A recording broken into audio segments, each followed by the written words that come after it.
Over 460 million people around the world have disabling hearing loss. Star Key Hearing Foundation provides hearing aids and hearing-related healthcare to millions of patients in over 100 countries. But they need your support to continue helping those in need. Give the gift of hearing by donating to the Listen In campaign. Go to listenincampaign.org to donate today. That's listenincampaign.org. Welcome to Audio Gyan with Kedar Nimkar, a podcast that documents insightful conversations with Indian designers, artists, musicians, writers, thinkers, and creatives of all types. Catch us on iTunes or visit audiogyan.com for more Gyan sessions. Here's your host, Kedar Nimkar. Today I have Alicia Souza with us on Audio Gyan. Alicia is a designer, illustrator, and an entrepreneur. She did her communication design from Melbourne and then worked briefly with Chumbak. She now has her own online store called aliciasouza.com, where she sells her design through stationery, home accessories, apparel, and more. Today we are here to discuss some bits of her journey, but more importantly, about illustrations, cartoons, and comics. So thank you, Alicia, for giving your time, and it's a real pleasure to have you on Audio Gyan. Oh, pleasure being here. Yeah. So as I mentioned, we'll be speaking about cartoons and illustrations. So Right.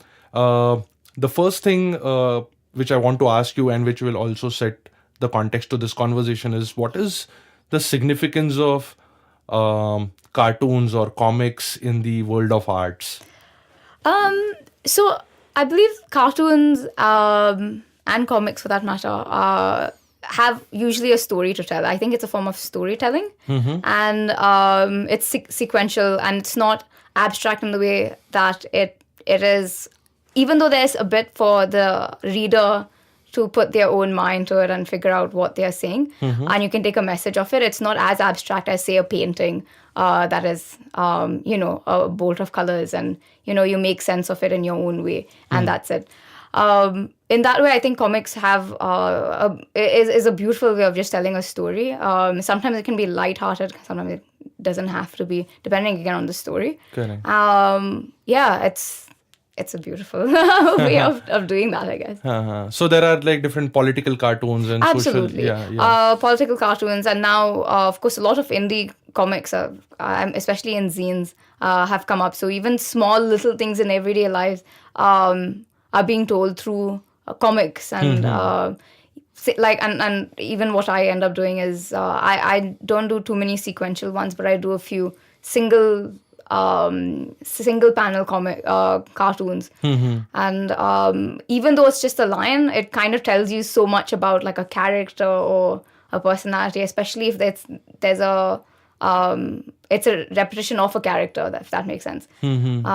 It's just... But what goes into it? I mean, as you mentioned just now, when there's a small one-liner and the character itself, Right. but it tells a lot behind the story. So, Right. What does it take? Is it intentionally by the illustrator to do that, or the person has to be politically or at least socially aware of things happening? So it depends on what. Firstly, it definitely depends on what the illustrator or comic or cartoonist wants to say. So I'm going to talk about perhaps how I read Peanuts as a child. Reading one comic strip is not going to tell you so much about the characters in there, but as you read, you go on, you understand someone like how Charlie Brown and that is a little confused and a little muddle-headed, but also at the same time such a sweet boy. And you understand, I think, and that over a period of time, over a period of reading a few more of them. So on its own, it stands as a story, but the more you read, the more you understand each character, if that makes sense. Yeah. But sorry, it's coming back to politics. Like politics, the comics or cartoons for politics itself is based on what's happening. So of course you do need to know context. If you don't know what's happening in the world, you're not going to completely comprehend what that comic is about. Yeah. And one more thing which I have also been trying to ask. So I did one audio gan with Ashwini Menon. She's a comic. She writes ecotism on The Hindu. Right. And one of the things which I asked her was that why does it it's generally perceived comics to be either children's thing, Right. or then like something which is very high end. There's nothing Right. in between for light entertainment, which I think your work is slightly trying to do, right? I hope it is. I mean, I know that my target audience, so at least the most number of people, but this may be biased because I'm online and most of the people are online. Well, not most of the people, but my age group is generally between 20 to 35, 40. There are, of course, younger people and there are older people as well. And I think that's true. The only reason it's conceived as, comics itself, the word is still known as something that youngsters would read is because I think they're given that when they're young, like Tinkle. But there has always been a genre of comics that have been for regular middle-aged people who just like to read. And it doesn't mean it's entertainment only. Like sometimes it's informative, sometimes it's like, it's, again, like I mentioned, it's like instead of a novel, you can read a graphic novel. Correct. And there's so much more there's so much visually going on as well. There's so much more to interpret as well. And also, I think now, especially now, there's so many more comic book artists coming up in India. And we have a Comic Con, which I wish would do so much more for the Indian comic as opposed to just getting Marvel and DC here, because there's such beautiful comic artists. And now there's, I think Bombay Underground sells a lot of zines, so many people are doing it and selling it. And funnily enough, I went to Blossoms the other day and I found these zines selling there, which was amazing. So I think that world is opening up, and the readership also is opening up a lot more. Yeah. It's a good time for... It's fantastic, yeah. You have a distinct style of like annotations. Like if someone searches for Alicia Souza on Google searches, you see a lot of artwork which has got a lot of annotations. So can you tell us like how did you explore this style? I mean, what was your source of inspiration? How did you land up in this styling? So let me start with when I was younger as in like college days kind. When I used to draw then, my style was completely different. And in fact, every 6 months I'd change it drastically. Like if you look at them, you won't even know it's me. There are times when it was really dark, and most of the time it was lighter. But one time I remember one of the styles was really dark. Like my sister was like, "So who drew these?" And I had to tell her it was me, and she did not believe that and stuff. The only reason that I came to the style that I do now is purely because of work. Like I remember when I moved to Bangalore and we were working on Chumbak. That was the quickest way I could, and I was doing all the artworks, all the drawings and stuff like that. So that means I had to produce so much work, and this was the quickest way I could. So I developed a style for that, for creating something quick and something I could, and that's how the style developed. And from there I moved on, and so it became from quick to me trying to slow it down a bit. I'd like to think I'm still evolving. So now it takes me a little longer for a drawing because I try to encourage myself rather to take longer to do a drawing so I can put in more details and can put in more texture and stuff like that. But primarily it's because of, I want to say lifestyle, though that's not the right word to use, but purely because I have so much to do, and that's the quickest way I can do it. Cool. Again, in one of your interviews, you mentioned like agencies choosing over photography, as in choosing photography over illustrations. Right. I think it was in Design Fabric or some place where I read. Right. So, like, do you think photos are in general more powerful than illustrations, or how do you see photos, illustrations in what's your perspective towards looking at it? So people, of course, they do take photos over illustration primarily because I think you can direct a photo a little more easy. Like it's definitely you can direct a photo a little more easily. You can visualize it, I think, more easily. Like someone in an agency, or if you're trying to convince a client, it's easier to talk about like a person's going to be standing like this as opposed to an illustration where you're thinking about how the person itself looks. It's a little harder because then you go with style and stuff like that. Secondly, I think one of the reasons why photographs is used also a little bit more is because people tend to be attracted to people, like faces. And of course, like more facey, the most faces. Correct. Faciest, is that a word? The most realistic depiction of a face is, of course, through a photograph. And it would just be so much harder to get a painter to paint a face every time there's an ad campaign, you know what I mean? Yeah. So just in terms of delivery, it seems to be like the quickest way, I think. And because, of course, it's easier also to depict something, say, like jewelry or whatever it is. It's just a different style of doing it with illustration. But the easier route, I guess, would be through photography. Of course, this all depends on the client also. The client and the photograph itself, because there can be one photograph taken that takes you forever to take, and maybe as long as illustration, just depends on what is required. You have any particular case study or any instance where you remember that illustrations have proven to be more powerful than a particular... So I'll always be a little biased, I think, because I'm an illustrator. So I find illustrations work so much better for so many more things than they're used. But I know for a lot of real estate things, like I remember, I think there was a campaign, I can't remember the name of the real estate agent that used illustrations for, I think instead of putting a picture of a tree and saying "Welcome to Paradise" rubbish that they put out for most of the real estate things that are out there, and they used illustration that was really nice. I cannot remember the name of the I cannot remember. But it just worked so much nicer because they were able to depict I think a feeling more than and also things you can't depict, like you can I mean that time I think there were no drones and stuff like that. So like even an aerial view could be skewed to put it with an illustration as opposed to like a top view of a photograph is not as pleasing most of the time also. So depending, but it just works so much better. That was one instance where I like clearly remember that worked really well. Interesting. Actually, I have few more questions, but even I am struggling to come up with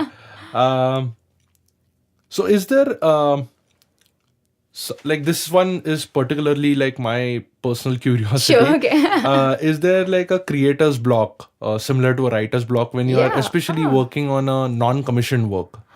Yes, absolutely. Okay, so when I was younger, again, I'm going back, right? When I was in school and college and stuff, when I didn't really have to create, like, I mean, besides college work, really, but I used to every time. There were times when I used to just be like, I'm like, I just don't know what to draw, like, I'm blank. Now, of course, it doesn't happen at all. And I don't know, there are two reasons which I think perhaps is why this doesn't happen. But it definitely does happen, though, like, and everyone works differently. At least I'm talking in my instance. Correct.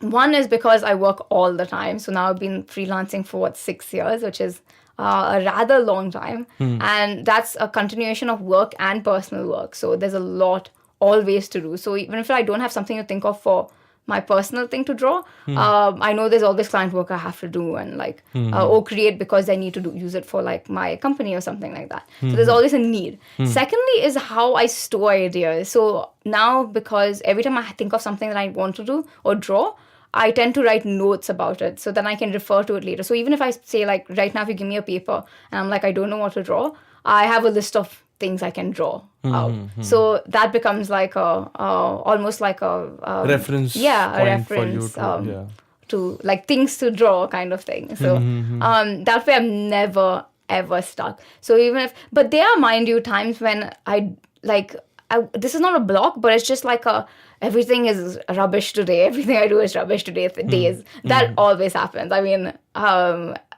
I think everyone has those days where even I have a few friends who are writers, and they also have those everything I write today is rubbish kind of thing. That happens a lot more, I would say. Then and what is the balance between trying to explore a different style or it's always telling a story and the style remains the same? So what there are two aspects to it, right? Yes. So which one are you more inclined towards, what exercise, and what's the motivation also behind it? So that's a really good question, because a lot of people who are starting out tend to get worried about this. In fact, even I used to worry about like style versus content. Yeah. I remember, so when I was in Melbourne and I was working as a freelancer, but I was just starting out, I used to work with this guy, an illustrator called Bill Wood. He's a really dear friend, like really, really a dear friend. And he even though I know his style, like someone who looks at his work would be like, he can do a lot of things because he can paint as well as do cartoon characters and like stuff like that. And for him, so all the clients he got were from all over the place because he could do everything from instructional illustrations. So like like if you're just saying how to open a carton, he'd be able to do that, and all the way to a children's book. When I moved to India, and I mentioned that I started getting I had so much work to do that I had to boil down to the style. That's the only reason I didn't change. Initially, it used to bug me a lot because I really did want to do, like, explore different styles. But now I realize that most of my clients come to me for that particular style. Okay. So now when I do get the very rare occasional client who will be like, can you do this kind of thing? I just say no. Because now I know it's easier for me to just do this style and I get enough work to continue in this way. So I think it works both ways. And it purely depends on the person. Like some people can do like multiple styles and it bores them to do just one thing. And some people really cannot. But both ways, I think there are pros and cons, because like if you have a style, you're only known for that. So people who have like something serious to say, so say like a really strong campaign or something, you're not going to approach me because mine's really lighthearted, even if I may be able to do it. Versus someone on the other side where people would come to them for anything and everything, which means they'll have a broader spectrum of work, but they won't be known for a certain style kind of thing. They're known for execution, and it's just the type of work you do. It's so personal, and I just tell people not to stress about it, even though people really do for no reason. But that works so much. It works so well. Even if you're working in an agency or working as a freelancer, that just be able to do a lot of stuff as well is super useful. Yeah. And what's your personal preference, content over style? I mean, now for me, I absolutely love drawing in the way I do, because it's almost become an extension of me in a way. So now I love that. But because I know Bill especially, like he's my because I know his work. And the amount he can do, that also is like, wow, that is amazing. And I feel like I miss out on a lot of things. So I feel bad that I don't get to explore in different styles, because if I have a little time to explore, I'll end up exploring in my style and pushing that forward, as opposed to like, let's try something completely different just because there's no time. Yeah. But then what challenges you? I mean, in terms of the content or the way it is communicated? So if you have a certain style, obviously then you're not challenged in terms of how you're going to execute it, because you already know in that kind of style how you're going to draw. But I think if you're not and you have multiple styles, I think you kind of know which one you usually take. I'm not too sure. No, like let's park this point for now, where you have a particular style that's given. Sure. So then when a client approaches you, there is something to be communicated with the audience also, and then there is something to be understood for your the way how you would put it. Right. So and the type of content also, whether it's I don't know, whether it's politically inclined, whether it's business driven, whether it's health and lifestyle driven. So these topics are difficult to comprehend and understand, or you can pick up any domain, but the depiction is something which challenges more. Right. So when a client gives me a brief, if I understand this correctly, when a client gives me a brief, my main job, and I always say this part is the job part of it, is to communicate what they want to communicate. It does not have anything to do with what I feel like communicating and what, personally I feel towards it. It's a job that they need communicated, and hence I will communicate it as they need and see fit. There are times when, of course, if I think something else will work, I will always suggest it. I think that's also part of my job, to educate a client if there's something that I think visually works on an alternate way. And I think I've had like really nice clients where they actually do respond usually. I mean, well enough to like take heed to what I say. So there's never been too much of a ruckus between, trying to like push and pull between a client and my work kind of thing. But it's always what needs to be delivered is first. I think this comes from me being a designer first as opposed to an artist first. So I find there's a big difference, because as a designer, your main goal and aim for most projects is to deliver a message, and it does not involve you as a person, and does not involve your work coming through. But as an artist, your main aim is to be like express yourself and stuff, and that's definitely not the case. So when I talk about this, and I talk again, like I always talk about not youngsters, but people who want to start out. I always talk about there are two types of illustration you can do. There's one for you, and there's one for clients. And you have to understand clients' work is work, and it's not going to be the case of it's so different from it being a hobby. Like it's work. You have to deliver and everything in terms of what they need, and also in terms of course your time and all that stuff. Yeah. Brilliantly put that it's designer first. Alicia, I would like to conclude with one last question. Sure. Which I don't know whether the answer would be preachy, but still it's slightly a cliche question. Okay. So being also an entrepreneur, right. Besides an illustrator and a designer now, how do you see an artist's future who want to specialize in comics, cartoons? So what are your thoughts? And I mean, not advice as such, but how do you see how if a person wants to explore this field, what could be the possible avenues or right. Firstly, I would definitely tell them they are the best time of their best time, I think, to be in that field, because so many things are opening up. Okay. And I like the fact the word used, explore, because that's truly what people have to do. If they want to start out in any field, you have to explore the different avenues that are available. There's never, and I find a lot of people who are starting out tend to think there's only one route, but there's so many routes in terms of you can be a book, even when it comes to illustration, you can just be a book illustrator and children's book illustrator. You can get down to the nitty-gritty of every field. So if there's a comic artist, say, who wants to get into comic books, even in that, there are people who want to publish, so there are writers who want to publish their writings in a comics book. So then you have to understand, do you also want to do the writing part of it?